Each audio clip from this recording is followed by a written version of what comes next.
Ma'asyiral muslimin jamaah yang dirahmati oleh Allah Subhanahu wa taala. Tentunya kita sambunglah balik kaji kita ya. Kaji kita pada hari ini adalah terkait tentang yang namanya hibah. Ya Bu ya, hibah. Jadi mungkin Ibu selalu sering mendengar hibah kata Ibu.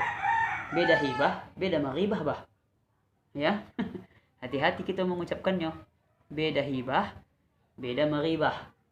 Jangan kita maghibah. Kalau maghibah itu tak bagus, itu perbuatan yang sangat tidak disukai oleh Allah Subhanahu wa taala. Hibah pengertiannya adalah menurut bahasa pemberian. Ya Bu ya. Hibah itu secara bahasa artinya adalah pemberian. Sedangkan menurut istilah, hibah ialah pemberian sesuatu kepada seseorang secara cuma-cuma tanpa mengharapkan apa-apa atau imbalan dari orang lain. Ya Bu ya, itulah yang kita sebut dengan namanya hibah. Kemudian secara hukum Islam, apa hukum hibah nih? Hukum hibah nih adalah diperbolehkan. Namanya pemberian. Sesuatu pemberian yang kita terima itu boleh selagi tidak ada maksud dan tujuan tertentu. Kalau seandainya ada pemberian memiliki maksud dan tujuan tertentu, sudah tak hibah lagi namanya. Kalau bahasa kampung kita namanya sogok. Kira begitulah. Dikasihnya awak sesuatu, tapi ada orang yang mintanya. Kapan itu kita temukan Ustaz? Ketika waktu kampanye pemilu. Selalu Ibu kan pemilu kan? Kalau pemilu, anak-anak mencucu awak besoknya, dapat itu hibah. Tapi hibahnya memiliki tujuan. Sedangkan maksud hibah di sini dalam hukum Islam adalah sesuatu pemberian yang tidak memiliki maksud apa-apa. Maka hukumnya diperbolehkan. Akan tetapi apabila merubah daripada hukum hibah tersebut, maka hukumnya juga berubah menjadi haram. Ya, kalau ada sesuatu pemberian orang, ya kan, dikasih orang kita, tapi ada tujuan dan maksud tertentu, apalagi tujuannya itu nanti elok, makin parah. Haram itu hukumnya, jangan kita terima. Kalau bahasa kampung kita namanya sogok, jangan cuba-cuba. Ya, kalau anda awak tidak menambah dosa, jangan cuba-cuba. Kemudian selanjutnya, hibah itu bisa berubah wajib.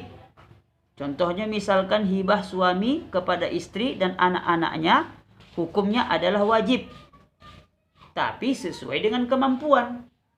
Contohnya misalkan suami kita pulang, dikasihnya awak hadiah, dikasihnya awak pemberian. Itu wajib hukumnya kita menerimanya. Walaupun dalam bentuk apapun.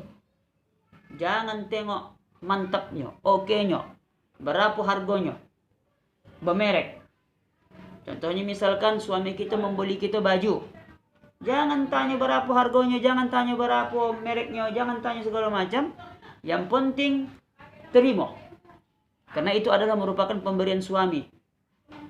Anak-anak juga begitu. Apa yang diberikan orang tua kita, jangan banyak komen. Selagi itu yang terbaik untuk kita, terimalah dengan sebaik-baiknya. Kemudian bisakah hibah itu berubah menjadi haram? Bisa. Seperti yang saya sampaikan tadi. Hibah menjadi haram apabila harta yang diberikan berupa barang-barang yang haram. Contohnya boleh misalkan ada orang mengkasih kita yang namanya minuman keras. Dikasihnya kita tua. Apakah boleh kita terima? Tak boleh, haram. Kemudian ada orang mengkasih kita duit, misalkan 1 juta. Tapi duit itu hasil curian. Bolehkah kita terima? Tak boleh, haram. Apalagi contohnya misalkan dikasihnya kita misalkan nasi padang. Tapi nasi padang tu dapatnya dari mencuri. Apakah itu boleh kita ambil? Tak boleh. Hukumnya haram. Maka bisa berubah hukum apabila menengok daripada asal-usul daripada pemberian tersebut. Kemudian selanjutnya, apakah bisa hibah tersebut menjadi makruh? Bisa. Apalah contohnya Ustaz? Menghibahkan sesuatu dengan maksud mendapat imbalan, sesuatu baik berimbang maupun lebih, hukumnya adalah makruh. Itu yang gue bilang tadi.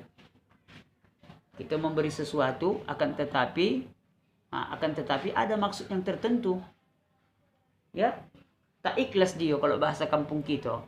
Kalau kita memberi sesuatu kepada orang lain, ikhlaslah. Jangan kita meminta-minta sesuatu. Sama seperti kayak macam kita datang tabung Jumat ke rumah awak. ya, awak masukkan ke situ 10.000.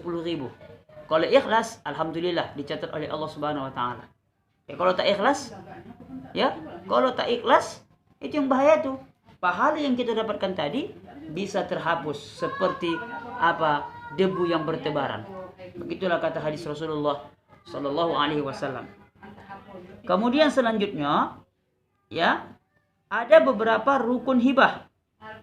Ya, rukun hibah itu yang pertama adalah pemberi hibah, orang yang mengkasihkan. Kemudian yang kedua ada menerima hibah. Ya, disebut namanya mauhub labu. Ya, kemudian yang ketiga ada barang yang dihibahkan. Ada sesuatu barang yang dihibahkan.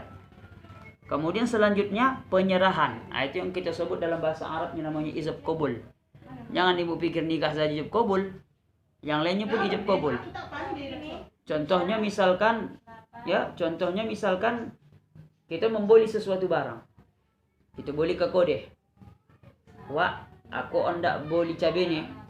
Maka si penjual menjawab kalau dia pandai berilmu, ku jual cabai kuning. Jadi sebenarnya dalam hukum Islam, apabila kita melakukan sesuatu pembelian atau jual beli, maka wajib kita menggunakan kalimat ijab qabul dengan kata beli dan dengan kata jual sebaik-baiknya. Kalau tak dilaksanakan itu ustaz, macam mana? Tak dapat pahala lah kita. Jadi kalau seandainya kita ke kode bisa menjadi pahala, bisa dengan cara seperti itu. Jadi itulah salah satu daripada rukun hibah yang kita terapkan. Ada yang mengkasih hibah, ada yang menerima hibah, ada barang yang dihibahkan, kemudian ada penyerahannya. Penyerahannya dalam arti kata adalah ijab qabul. Ijab qabul itu kita serahkan. Aku serahkan, sami itu seperti macam orang nikah. Aku serahkan anakku atas dikau. Nah, begitulah contoh. Jadi serahkan, ada pembuktiannya. Jadi mungkin dapat kami sampaikan. Ya, lebih dan kurang mohon dimaafkan. Wallahu muwaffiq ila aqwamit thoriq. Assalamualaikum warahmatullahi taala wabarakatuh.